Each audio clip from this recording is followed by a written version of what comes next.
गलत कोई रिकॉर्ड कर रहे हैं सेशन।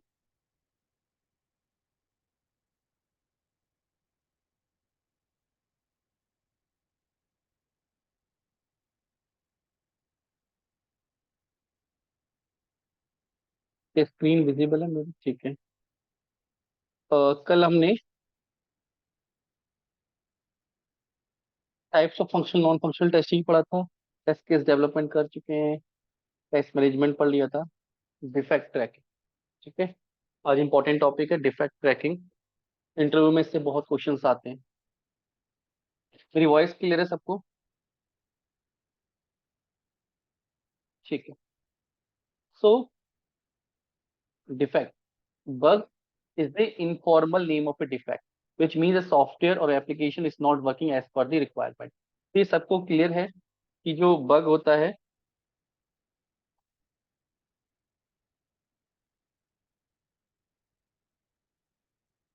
बग भी बोलते हैं और डिफेक्ट सेम। क्लियर है?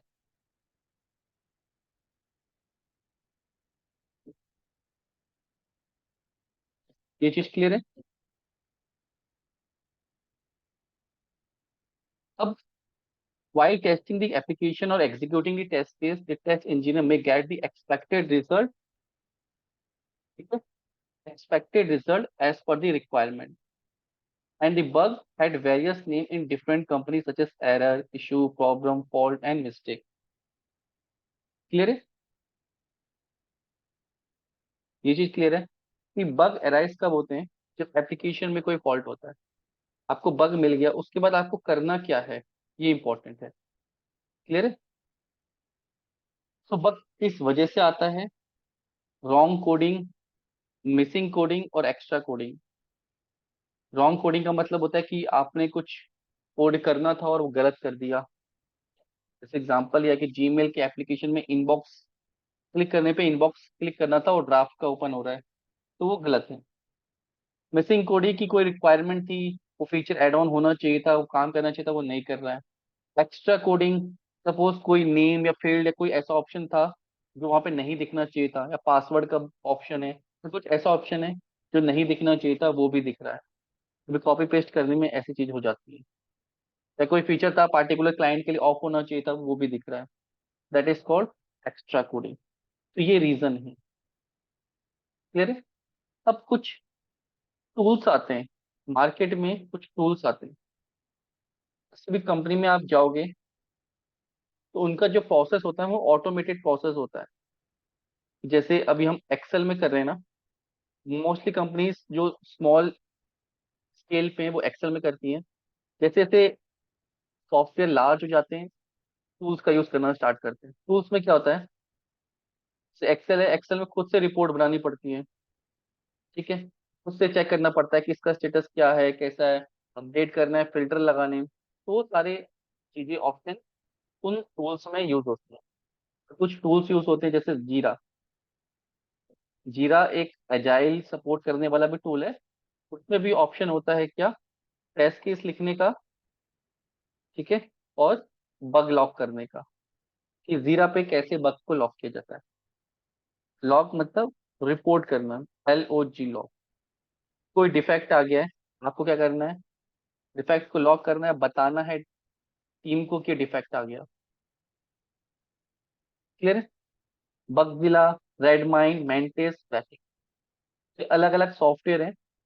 हर कंपनी में अलग तरीके के यूज होते हैं। आपको सिर्फ एक सिंगल टेम्पलेट आना चाहिए कि डिफेक्ट को लॉक करते टाइम डिफेक्ट का टेम्पलेट क्या होना चाहिए। मैं दो, ये क्या है? टूल्स। टूल्स में आपको हो सकता है हर कंपनी में अलग अलग टूल्स हो। मेरी वॉइस क्लियर है अभी सभी को?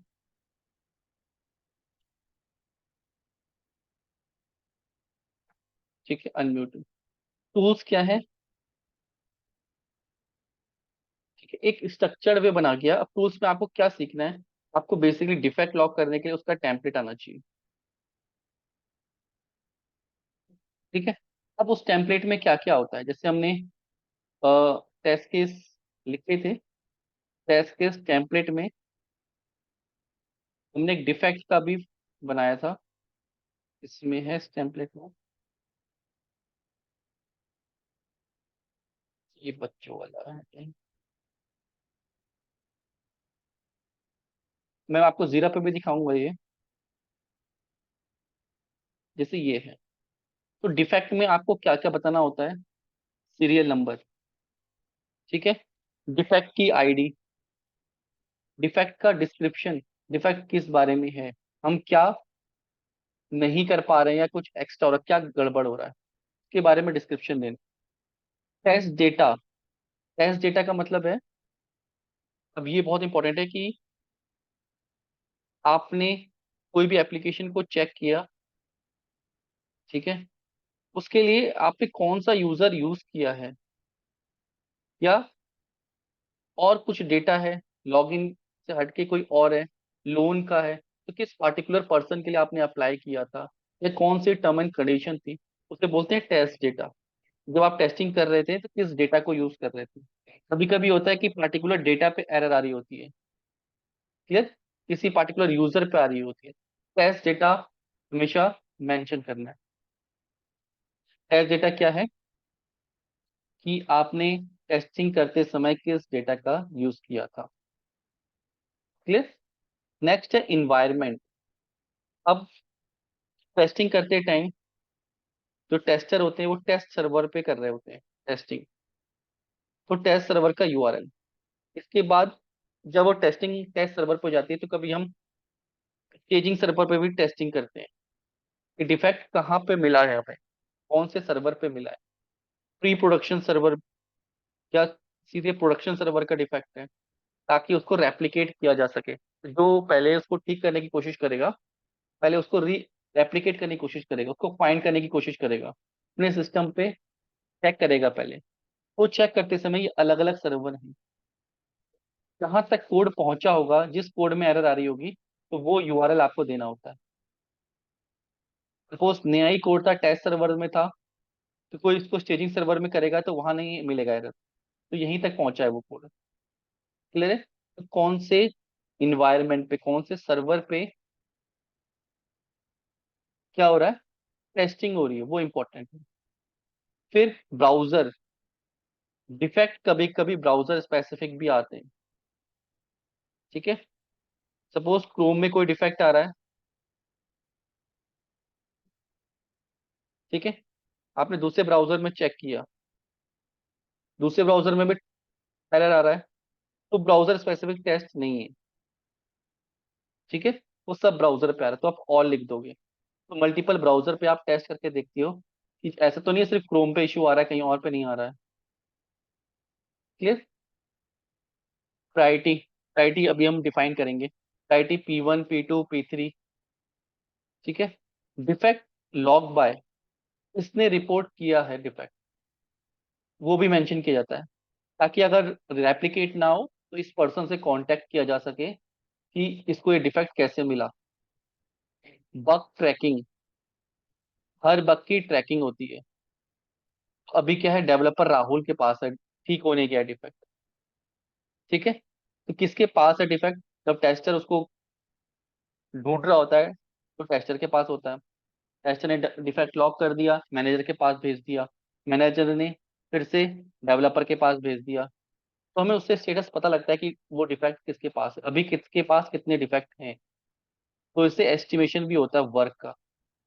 फिर बग का स्टेटस, बग नया मिला है, पुराना है, क्लोज हो चुका है, ओपन है, ये सारे स्टेटस हम देखेंगे, ठीक है। तो प्रायोरिटी और स्टेटस अभी हम डिस्कस करेंगे। तो ये टेम्पलेट है, तो किसी भी सॉफ्टवेयर में अगर आपको बग की एंट्री करनी पड़ेगी, तो इसमें से ही आपको ऑप्शन मिलेंगे, क्लियर। ये चीज आपको पता होनी चाहिए। डिफेक्ट आईडी कॉमन है, डिस्क्रिप्शन इंपॉर्टेंट है, पार्टिकुलर डिस्क्रिप्शन देना है, टेस्ट डेटा देना है, इन्वायरमेंट देना है, कौन से इन्वायरमेंट पे आया, ब्राउजर बताना है, प्रायोरिटी सेट करनी है डिफेक्ट की, और किसने डिफेक्ट लॉक किया है, बग ट्रैकिंग क्या है, बग का स्टेटस क्या है, ठीक है। बाकी अभी दो ऑप्शन डिस्कस करते हैं, ये ज्यादा इंपॉर्टेंट है। बग ट्रैकिंग टूल जीरा। नेक्स्ट आते हैं सीवियरिटी एंड प्रायोरिटी। अब ये बहुत इंपॉर्टेंट है। ठीक है, सीवियरिटी और प्रायोरिटी।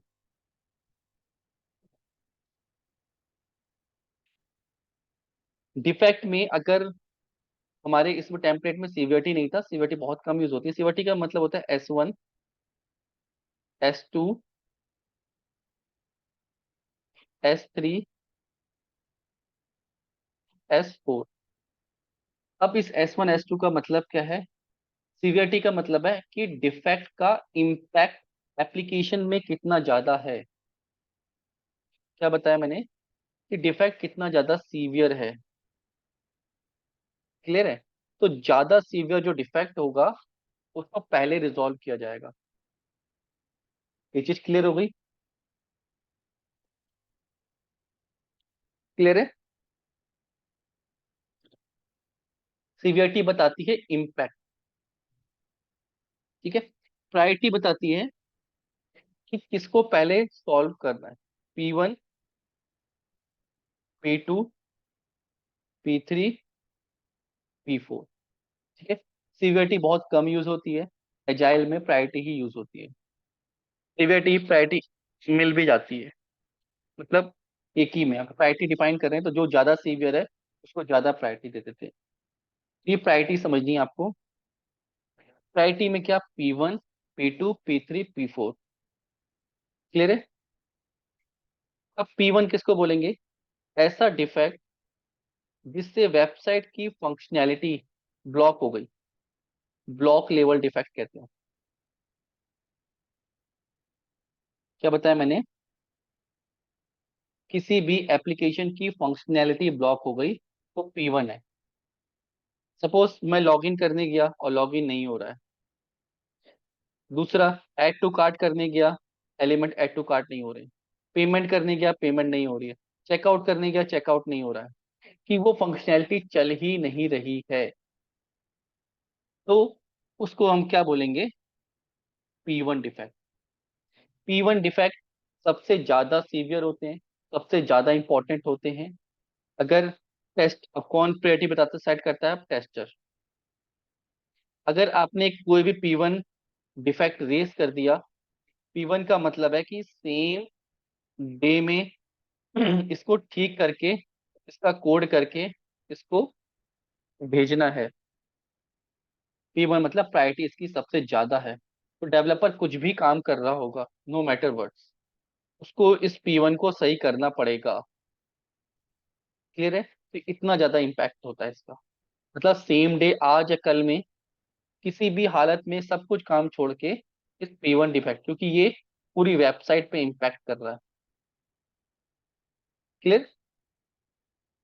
इसे बोलते हैं मेजर डिफेक्ट या ब्लॉक लेवल। फिर आता है P2। P2 मतलब कोई भी मेजर फंक्शनैलिटी नहीं चल रही है। क्लियर? सपोज पेमेंट, पेमेंट करने गए, पेमेंट के मल्टीपल ऑप्शन है, credit card, debit card, UPI. ठीक है। पेमेंट तो हो रही है लेकिन यूपीआई से नहीं हो रही, एप्लीकेशन में कुछ गड़बड़ी हो गई, क्रेडिट और डेबिट कार्ड से हो रही है। तो फंक्शनैलिटी पूरी तरीके से ब्लॉक नहीं है लेकिन एक मेजर फंक्शनैलिटी नहीं चल रही है। That is called P2 defect. P2 का मतलब है सारे P1 खत्म करो, उसके बाद P2 खत्म करो। P2 2 से 3 दिन के अंदर इसको ठीक होके भेजना है किसी भी हालत में, बाकी सारे काम रुक जाएंगे। P1 P2 डिफेक्ट आ गए तो सबसे पहले उनको रिजॉल्व करना है। उसमें भी किसको करना है? पहले P1 को करना है, फिर P2 पे आना है। तो ये बहुत क्रिटिकल हो जाता है, क्योंकि कौन डिफाइन करता है P1 P2? टेस्टर डिफाइन करते हैं। क्लियर? एग्जाम्पल समझो। सपोज आप हॉस्पिटल में हो, 2 पेशेंट आ गए। ठीक है। एक का एक्सीडेंट हुआ था। ठीक है। ठीक है। एक की तबीयत खराब थी, वॉमिटिंग हो रही थी सपोज। क्लियर है? तो आप पहले किसको देखोगे? पेशेंट तो दोनों इंपॉर्टेंट है। पहले किसको देखोगे? पहले जिसका एक्सीडेंट हुआ है वो ज्यादा इंपॉर्टेंट है। ये प्रायोरिटी है हमारी P1। हो सकता है एक से ज्यादा P1 आ जाए, बट अगर दोनों में कंपेयर करें तो ये P1, ये P3 में चला जाएगा। ठीक, इसको हम वेट करा सकते हैं। क्लियर है? तो जो डॉक्टर रेडी होंगे, वो अगर कुछ काम कर रहे होंगे, अपने पेशेंट भी देख रहे होंगे, नॉर्मल पेशेंट देख रहे होंगे, उनको छोड़ के वो इस पेशेंट के पास आ जाएंगे, क्योंकि ये बहुत क्रिटिकल हो गया है। ये चीज समझ में आ गई? यस और नो? ठीक है। P1 P2 बहुत ज्यादा इंपॉर्टेंट है इंटरव्यू में पूछे, क्योंकि इससे ही डिफेक्ट का लेवल असाइन होता है। और ये प्योरली टेस्टर के ऊपर होता है कि P1 लॉक करना है, P2, और गलत लॉक नहीं करना है कभी भी। अगर नहीं समझ में आ रहा है कि P1 जाएगा P2, एक बार टेस्ट लीड से पूछ लेना है। अगर P1 आ गया तो हड़कंप मच जाता है, मेजर फंक्शनैलिटी काम करना बंद कर दे रही है। Block level. P2 major defect. ठीक है। एक मेजर फंक्शनैलिटी का मेजर चंक काम नहीं कर रहा है। P3, P3 होता है माइनर डिफेक्ट। कोई डिफेक्ट आया लेकिन छोटा है। जैसे यूपीआई पेमेंट नहीं चल रही, और एक पार्टिकुलर बैंक की नहीं चल रही है। ठीक है। 16+ बैंक्स हैं, उसमें से एक या दो की यूपीआई नहीं चल रही है, बाकी चल रहा है। क्लियर है? ये माइनर है। एक फंक्शनैलिटी के सब फंक्शनैलिटी के सब है। या सब पेमेंट्स हो रही हैं, कभी कभी पार्टिकुलर यूजर की या किसी यूजर में प्रॉब्लम आ रही है, छोटे हैं जो वेट कर सकते हैं। Clear? That is called minor, P3। P4, P4 होते हैं कॉस्मेटिक डिफेक्ट। ठीक है, कि बटन का कलर ग्रीन आना चाहिए था। ठीक है। सपोज अगर हम इसमें जाएं, सपोज ये जो फंक्शनैलिटी है, लॉगिन हमने किया, ये जो फिल्टर है, वो क्लाइंट ने कहा था कि इस साइड आने चाहिए, या ये इसके लाइन के नीचे आने चाहिए थे डिजाइन में। क्लियर? यहाँ पे एक और लाइन आनी चाहिए थी। तो ये P3 P4 है। ये ग्रीन कलर के आ रहे हैं, ये रेड आने चाहिए थे, डिजाइन में रेड लिखे हुए थे। क्लियर है? तो ये भी डिफेक्ट है। तो ये ग्रीन की जगह रेड आ रहा है, रेड की जगह ग्रीन आ रहा है, ये कैसा डिफेक्ट है? कॉस्मेटिक डिफेक्ट है, इसको बोलते हैं P4। ये चीज क्लियर हो गई? तो जब भी आप डिफेक्ट लॉक करोगे, वहां पे P1 P2 P3 P4, ये आपको मेंशन करना पड़ेगा कि किस कैटेगरी का ये डिफेक्ट है। ये क्लियर हो गया सबको बिल्कुल? ठीक है। अब हमने टेस्ट केस में भी P1 P2 लिखा था, तो जिस टेस्ट केस के फेल होने पे इनमें से जिस टाइप का डिफेक्ट आएगा, वो टेस्ट केस उसी प्रायोरिटी का होगा। अगर ये टेस्ट केस फेल हो गया तो ये P1 डिफेक्ट रेस कर देगा। ठीक है। ये मेजर फंक्शनैलिटी को चेक कर रहा है, तो ये फेल हुआ तो टेस्ट केस की प्रायोरिटी भी इसी हिसाब से आती है, P1 P2 P3 P4। जो मेजर फंक्शनैलिटी को चेक कर रहे हैं वो P1 test case, P2 P3 P4। कि अगर ये फेल हुआ, ठीक है, P1 डिफेक्ट रेस होगा। तो जब रिग्रेशन होती है, कल डिस्कस किया था, रिग्रेशन टेस्टिंग होती है, यहाँ पे इम्पैक्ट देखा जाता है, तो वहाँ पे सारे टेस्ट के छोड़ के P1 P2 को रन किया जाता है, कि हम मेजर टेस्ट केस को रन कर लें। क्लियर?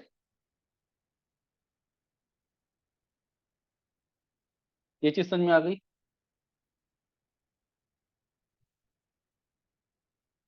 इसमें डाउट है किसी को?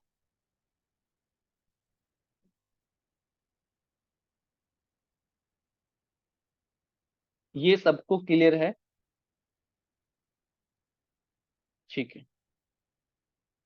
अब डिफेक्ट की लाइफ साइकिल भी होती है। ठीक है। डिफेक्ट की लाइफ साइकिल, तो ये स्टेटस होते हैं, हमने डिस्कस किया था, एक तो प्रायोरिटी है, दूसरा स्टेटस। बाकी चीजें तो पढ़ने के बाद समझ में आ जाती है। ये थोड़ा टेक्निकल है। ठीक है। अब स्टेटस क्या है कि जब भी आप न्यू डिफेक्ट, कोई भी नया डिफेक्ट आएगा, आप क्या करोगे, रिपोर्ट करोगे। तो रिपोर्ट करके उसका स्टेटस क्या करोगे, न्यू। तो पता चल जाएगा कि कोई न्यू डिफेक्ट आए हैं। या कहीं पे बहुत सारे डिफेक्ट है, मैं फिल्टर लगा लूं न्यू का, तो मुझे पता लग जाए ये नए डिफेक्ट लॉक किए गए हैं। ठीक है। जब टेस्टर किसी भी डिफेक्ट को रिपोर्ट करता है तो उसका स्टेटस क्या कर देता है, न्यू कर देता है। फिर असाइंड, अगर स्टेटस असाइंड है, असाइंड का मतलब कि हमने किसी डेवलपर को वो डिफेक्ट दे दिया है।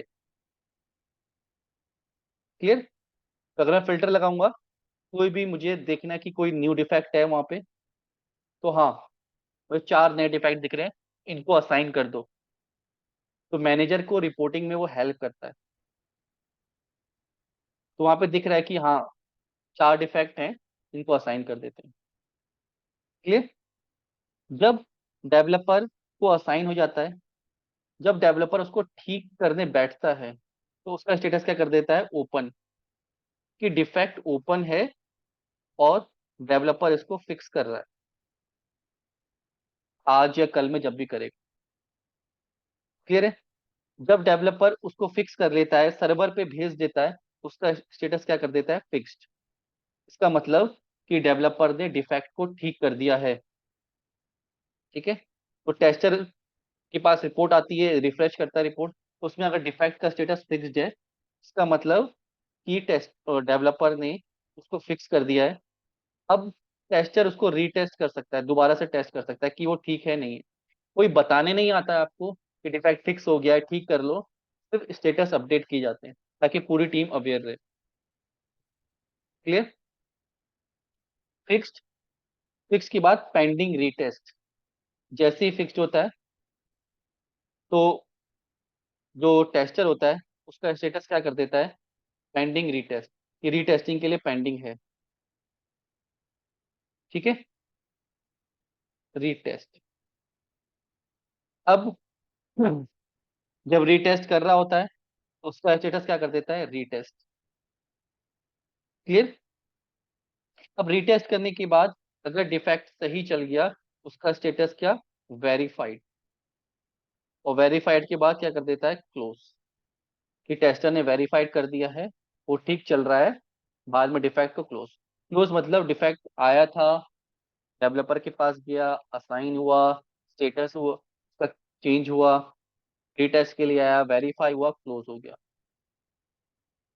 और क्या सिनेरियो हो सकता है कि टेस्टर के पास आया, उसने रीटेस्ट किया, ठीक है, और वो डिफेक्ट फिर भी ठीक नहीं हुआ, तो वो क्या कर देगा, रीओपन कर देगा। रीओपन करके किसको असाइन कर देगा, डेवलपर को। तो डेवलपर उसको दोबारा देखेगा। अब उसके पास ऑप्शन होता है, वो duplicate, reject, deferred, not a bug. तो डेवलपर उसको दोबारा चेक करता है, अगर वैलिड डिफेक्ट हुआ, उसको फिर से वो क्या करेगा, फिक्स करेगा, पेंडिंग के लिए डाल देगा, टेस्टर रीटेस्ट करेगा, ये चलती रहेगी साइकिल। या कभी कभी ऐसा था डुप्लीकेट, कि ये डिफेक्ट ऑलरेडी किसी ने रेस कर दिया था, तो ये डुप्लीकेट है, इसको क्लोज कर दो। क्लियर है। डेवलपर बताता है कि इस टाइप का डिफेक्ट ऑलरेडी रेस कर चुका है कोई टेस्टर, तो ये डुप्लीकेट है, इसको क्लोज कर दो। फिर रिजेक्टेड, ये डिफेक्ट है ही नहीं, आपको गलत फहमी हो रही है, रिजेक्टेड। ठीक है। डिफेक्ट को रिजेक्ट कर दिया है। या कभी कभी ऐसा होता है कि ये डिफेक्ट अपने आप फिक्स हो जाएगा, अभी के लिए रिजेक्ट कर दिया है, कि नेक्स्ट वीक या कभी और हम उस फंक्शनैलिटी पे काम करेंगे, तो जब वो फंक्शनैलिटी आएगी, वो कोड आएगा, तो ये अपने आप फिक्स हो जाएगा। क्लियर है, कि ये अभी के लिए वैलिड नहीं है। डेफर, डेफर का मतलब होता है कि हमने इसको बाद के लिए, आगे टाइम के लिए पोस्टपोन कर दिया है। ठीक है। इसको क्या कहते हैं, बैकलॉग में रख दिया है, कि जब टाइम होगा, ये छोटा डिफेक्ट है, जब टाइम होगा तब इसको पिक करेंगे, अभी इसको पिक नहीं किया है। तो जब डेवलपर किसी डिफेक्ट को पिक करता है, तो उसकी बकेट लिस्ट में आ जाता है वो डिफेक्ट। ठीक है। तो टाइम एस्टिमेशन डेवलपर के पास आ जाता है कि इसके पास इतना टाइम था, इसने ये डिफेक्ट उठा लिया, तो डेवलपर के पास इतना फ्री टाइम में भी इतना टाइम, टाइमिंग को भी नोट किया जाता है, तो वो भी इसमें हेल्प करता है। डेफर कर दिया कि इसको हम बाद में करेंगे। Not a bug, not a bug की ये बग है ही नहीं, इसको क्लोज कर दो, तो ये रिक्वायरमेंट में था ही नहीं। क्लियर है। तो डिफरेंट डिफरेंट स्टेटस हैं जो आपको कंपनी में काम करते वक्त चाहिए होते हैं। Majorly new, assign, fix, pending, retest, verify, duplicate, rejected, defer, notable. तो ये क्या डिफेक्ट की लाइफ साइकिल है कि डिफेक्ट कैसा किन किन स्टेज से होके जा रहा है।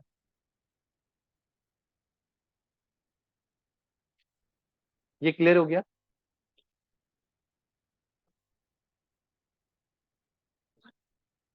डिफेक्ट लाइफ साइकिल समझ में आई।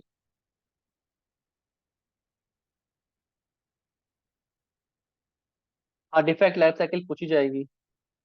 डिफेक्ट की क्या क्या लाइफ साइकिल होती है, इंटरव्यू में पूछा जाएगा, ये ऑफिस में काम करते वक्त भी चाहिए। ठीक है। तो डिफेक्ट की लाइफ साइकिल आपको पता होनी चाहिए। जैसे एसडीएलसी की लाइफ साइकिल थी, एसटीएलसी की थी, ऐसी डिफेक्ट की लाइफ साइकिल होती है।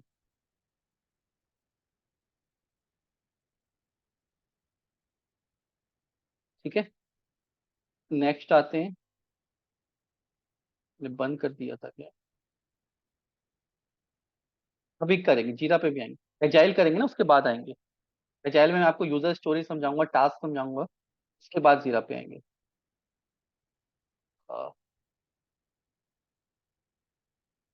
ठीक है। अब ये जो थे, जो टेस्टिंग के कॉन्सेप्ट थे, टेस्टिंग के अलावा भी डिफरेंट टाइप की टेस्टिंग होती है। जैसे रिग्रेशन टेस्टिंग हमने डिस्कस किया था। ठीक है। रिग्रेशन क्या, रिपीटेशन, कि आपको इम्पैक्ट चेक करना है। स्मोक टेस्टिंग, बिल्ड वेरीफाई करनी है। एक बार आप डिटेल में पढ़ लेना बिफोर गोइंग टू इंटरव्यू। ये 10 तो आपके मॉड्यूल्स के हैं, बाकी ये रिवीजन के पर्सपेक्टिव से बनाए गए हैं इंटरव्यू से। सैनिटी, कल डिस्कस किया था सैनिटी। डेटाबेस टेस्टिंग, डेटाबेस को चेक करना। क्लियर। एडॉक टेस्टिंग, एडॉक की रैंडमली टेस्ट करना। अब सॉफ्टवेयर टेस्टिंग टूल, मार्केट में डिफरेंट डिफरेंट टूल्स का यूज किया जाता है।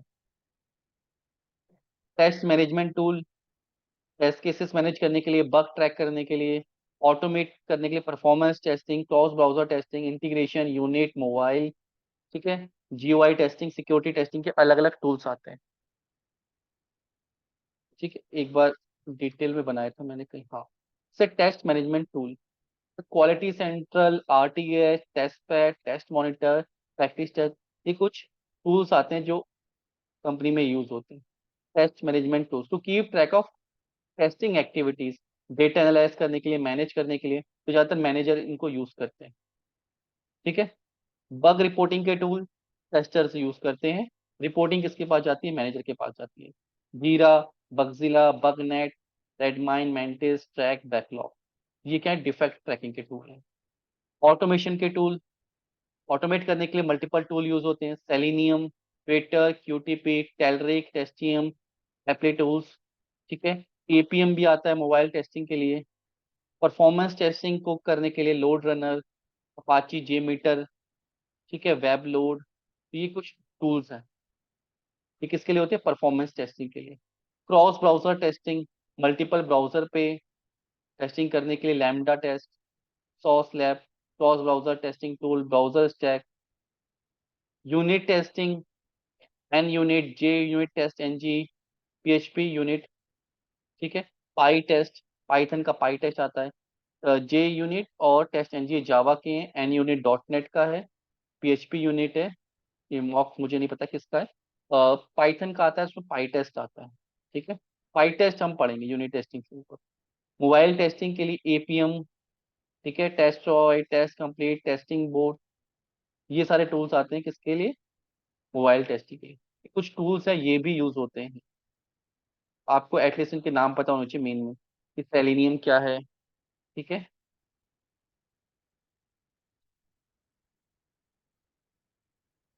फिर इंटरव्यूज में जब आप जाते हो तो आपसे डिफरेंस पूछा जाता है,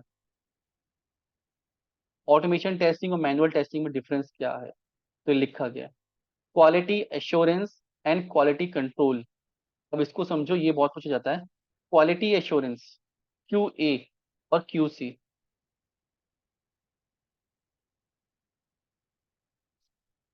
ठीक है। क्यू सी, क्वालिटी को कंट्रोल करना, किसकी क्वालिटी को? प्रोडक्ट की क्वालिटी को, कि जो भी प्रोडक्ट हम बना रहे हैं उसकी क्वालिटी को कंट्रोल करना कि वो अच्छा प्रोडक्ट बन रहा है। कैसे बनेगा? कोड अच्छे से करेंगे, टेस्ट अच्छे से करेंगे। क्लियर है? क्वालिटी को एश्योर करना, क्वालिटी को एश्योर करना कि जो प्रोसेस हमने किया है, क्या, जैसे हमने कोड लिखा है, कोड रिव्यू किया है, ठीक है, टेस्ट केस लिखे हैं, टेस्ट केस रिव्यू कराए, टेस्ट प्लान बनाए, तो वो सारा प्रोसेस क्या हमने अच्छे से किया है? That is called quality A. Quality sure करना कि अच्छी, सपोज कोई हम फूड बना रहे हैं, कोई डिश प्रिपेयर कर रहे हैं, एग्जांपल से समझो, कोई डिश प्रिपेयर कर रहे हैं, दो चीजें हमें, किसी भी रेस्टोरेंट में हम जाएंगे तो दो चीजों को जज करेंगे। एक तो फूड की क्वालिटी क्या है, हमारा उससे क्या रहेगा कि फूड की क्वालिटी अच्छी होनी चाहिए। दूसरा, कि जब फूड बनाते समय क्या उसने हाइजीन का ध्यान रखा था? फूड टेस्ट तो अच्छा आ रहा है, लेकिन क्या उसने हाइजीन का ध्यान रखा था? क्या उसने जो प्रोडक्ट यूज किए थे वो अच्छे किए थे, एक्सपायर तो नहीं थे? जो प्रोसेस है, क्या उस प्रोसेस को उसने ठीक से फॉलो किया था? तो वो भी इंपॉर्टेंट होता है। क्यूए प्रोसेस कौन से होते हैं? टेस्ट केस लिखना, जब हमने प्रॉपर टेस्ट केस लिखे हैं, टेस्ट केस का रिव्यू हुआ था प्रॉपर, ठीक है, हर टाइप की टेस्टिंग हमने की थी जो जो जरूरी थी, तो सारे प्रोसेस को मेंशन करना, that is called QA. Quality को एश्योर करना, क्वालिटी को कंट्रोल करना, जिस प्रोडक्ट को हम टेस्ट कर रहे हैं क्या वो बेटर क्वालिटी का है या नहीं है। क्लियर है? सेम आता है वेरिफिकेशन, क्यूए को चेक करना, प्रोसेस को चेक करना, दैट इज कॉल्ड वेरिफिकेशन। ठीक है। क्यूसी, प्रोडक्ट को करना वैलिडेशन, कि प्रोडक्ट को हम वैलिडेट करते हैं, हम उसको चेक करते हैं कि वो वैलिड है एज पर द रिक्वायरमेंट या नहीं है। तो ये बहुत पूछा जाता है, वेरिफिकेशन किस किस को बोलते हैं? Code review, test case review, test plan बनाना, आरटीएम रखना, तो वेरिफिकेशन का प्रोसेस है। वो सारी चीजें बना रहे हैं हम, दैट इज कॉल्ड एश्योरेंस, कि हम एश्योरेंस दे रहे हैं कि हम जो प्रोसेस है वो अच्छे प्रोसेस को फॉलो कर रहे हैं। क्लियर? फिर अल्फा और बीटा टेस्टिंग कल हमने डिस्कस की थी, यूएटी का पार्ट है दोनों। ये क्लियर है? अल्फा कल डिस्कस किया था हमने ये, ठीक है। टेस्ट केस, टेस्ट सिनेरियो, ये बहुत बार डिस्कस कर चुके हैं। ये किस लिए बनाए गए? बिफोर गोइंग टू इंटरव्यू ये सारे एक बार पढ़ के जाने हैं, इन्हीं में से क्वेश्चंस पूछे जाते हैं। Boundary value analysis, equivalence partitioning discuss किया है हमने। क्लियर? एसडीएलसी, एसटीएलसी क्या होता है, ठीक है, उनकी लाइफ साइकिल, किस प्रोसेस को कब करना होता है, कौन क्या कर रहा होता है, क्या ये सारी चीजें आपको क्लियर है नहीं है? क्लियर है? ये है डिफरेंसेस। फिर है कुछ सॉफ्टवेयर टेस्टिंग एमसीक्यूज, कभी कभी इस तरह के क्वेश्चंस आपको मिलेंगे। फिर testing in which code is check, ऐसी कौन सी टेस्टिंग जिसमें कोड चेक किया जाता है? तो white box. Testing done without planning and documentation is ad hoc, ad hoc testing में किया जाता है। Acceptance testing also known as alpha और बीटा टेस्टिंग, यूजर एक्सेप्ट करता है तो अल्फा और beta testing. Which of the following is non functional testing, जहाँ पे फंक्शनैलिटी को चेक नहीं किया जाता, नॉन फंक्शनैलिटी, नॉन फंक्शनल।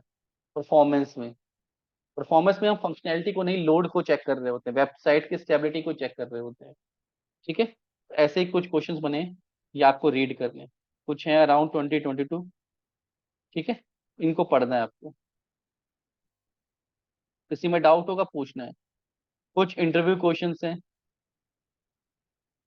ठीक है। सॉफ्टवेयर टेस्टिंग क्या होती है, यूनिट टेस्टिंग क्या होती है, टेस्ट इन्वायरमेंट किसे बोलते हैं, क्या डिफरेंस है तीनों में, black box, test case, test script क्या डिफरेंसेस हैं, बग किसको बोलते हैं, टेस्ट प्लान क्या होता है, ठीक है, टेस्ट रिपोर्ट, सैनिटी टेस्टिंग, क्या क्वालिटीज होनी चाहिए सॉफ्टवेयर टेस्टर्स में, तो कुछ क्वेश्चंस हैं। ये ऐसे क्वेश्चन है, हॉट क्वेश्चंस हैं, और कुछ मतलब कि ज्यादातर पूछे जाते हैं। क्लियर। ये क्या है सारे। अब इसमें 10 तक तो हमारे क्या है, टॉपिक्स हैं, फिर ये 11 12 आपके नॉलेज के लिए, इंटरव्यू के लिए। क्लियर। फिर कल डिस्कस करेंगे हम एजाइल और एसडीएलसी, तो थोड़ा सा बड़ा टॉपिक है। ठीक है। एसडीएलसी क्या बताता है, लाइफ साइकिल। ठीक है। फिर इसको भी फॉलो करने के डिफरेंट क्या है, मॉडल्स हैं, कि अगर हम लाइफ साइकिल को फॉलो कर रहे हैं तो किस पैटर्न पे करें। क्लियर है। तो कल 3 4 मॉडल्स के बारे में पढ़ेंगे, जो बेसिक्स मॉडल्स हैं जो यूज होते थे। फिर आजकल जो यूज हो रहा है एजाइल, इसके बारे में पढ़ेंगे। ये सबसे ज्यादा इंपॉर्टेंट है। ये सिर्फ नॉलेज के लिए है। ठीक है। ये प्रैक्टिकल बेसिस पे है। क्लियर है। फिर एजाइल के साथ मैं एक बार आपको जीरा का इंटरफेस भी दिखाऊंगा, कि वहां पे टेस्ट केस कैसे लिखे जाते हैं, टेस्ट सूट कैसे बनाया जाता है। ठीक है। कल हम अपना मैनुअल का खत्म कर लें। तो आपको क्या करना है, सबसे पहले सारे टॉपिक्स एक बार पढ़ लेने हैं, रिवाइज कर लेने हैं, मैक्सिमम टेस्ट केस किसी भी वेबसाइट से प्रैक्टिस करना स्टार्ट कर देनी है, मैक्सिमम टेस्ट केस लिखने की हैबिट हो जानी चाहिए। हमने बहुत बार डिस्कस कर लिए हैं टेस्ट केस सब। ठीक है। कोई भी क्वेश्चंस जो मैंने आपको दिए हैं, इंटरव्यू क्वेश्चंस या डिफरेंसेस, उसमें कोई डाउट है वो आपको पूछ लेना है। क्लियर है। ये टॉपिक्स बिल्कुल क्लियर होने चाहिए अब आपके। फिर कल एक मैं वॉक थ्रू आपको इसका दूंगा। फिर हमारा एक मैनुअल का एक पार्ट कंप्लीट हो जाएगा। ठीक है। उसके बाद हम स्टार्ट करेंगे डीबी टेस्टिंग। डीबी टेस्टिंग हमने सेटअप कर लिया था, सिक्वल से स्टार्ट करेंगे। क्लियर है। इसमें आपको क्वेरी सीखनी पड़ेंगी यहाँ से। इसके बाद यहाँ पे ये सब सारा थ्योरेटिकल था। ठीक है। तो थ्योरेटिकल अब आपको बिल्कुल कंप्लीट कर लेना है आपके पास। क्लियर है। ये चीज क्लियर हो गई। तो फिर नेक्स्ट टाइम से टोटल प्रैक्टिकल सेक्शन स्टार्ट हो जाएंगे। तो डीबी टेस्टिंग और इसके आगे जो ऑटोमेशन पढ़ेंगे, उसमें कुछ भी थ्योरी नहीं है। थ्योरी बस इतना है, ये जो टर्मिनोलॉजीज हैं, टेस्टिंग क्या होती है, कैसे होती है, क्या मॉडल होते हैं, क्या टेस्ट प्लान है, क्या आरटीएम है, टेस्ट केस में कितने मॉडल्स हैं, क्या क्या एलिमेंट हमें फिल करने पड़ते हैं, डिफेक्ट क्या है, वो सारी चीजें आपको क्लियर होनी चाहिए, माइंड में आपके पूरा सेटअप होना चाहिए। ये चीज क्लियर हो गई।